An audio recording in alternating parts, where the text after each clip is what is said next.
আশংকা শুদ্ধ প্ৰমাণিত ইৰাণত ইজৰাইলৰ মিছাইল আক্ৰমণ ইজৰাইলৰ টাৰ্গেট পৰমাণু প্ৰকল্প বিমানবন্দৰ ইজৰাইলত 3 ড্ৰোন ভূপতিত কৰাৰ দাবী ইৰাণৰ ইৰাণৰ 200 মিছাইল ড্ৰোন আক্ৰমণ প্ৰত্যাক্ৰমণ ইজৰাইলত ইৰাণৰ ইছফাহানত ইজৰাইলৰ মিছাইল বিস্ফোৰণৰ শব্দ শুনা গৈছিল ইয়াৰ পাছতেই ইছফাহান প্ৰদেশত আতংক বিয়পি পৰে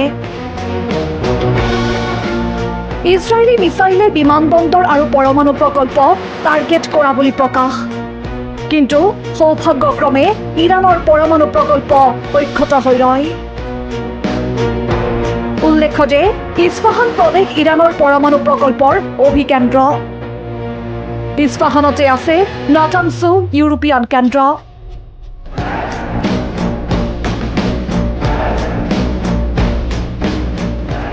ইফালে ইৰাণৰ মিডিয়াৰো বিস্ফোৰণৰ দাবী বিপৰীতে ইৰাণৰ দাবী বিস্ফোৰণ ইৰাণৰ এয়াৰ ডিফেন্সৰ চিষ্টেমত ইছফাহানত ইজৰাইলৰ 3 ড্ৰোন ভূপতিত কৰে ইৰাণৰ এয়াৰ ডিফেন্স চিষ্টেমে ইজৰাইলৰ মিছাইল আক্ৰমণৰ পাছতেই ইৰাণে বাণিজ্যিক বিমানৰ যাত্ৰা বাতিল কৰি দিয়ে তেহৰান চিৰাজ আৰু ইছফাহান বিমানবন্দৰ এই আক্ৰমণৰ পাছতো ইজৰাইলৰ প্ৰত্যাক্ৰমণৰ ভাবুকি দিয়া নাই ইৰাণে নেশ্যনেল ডেস্ক প্ৰথম খবৰ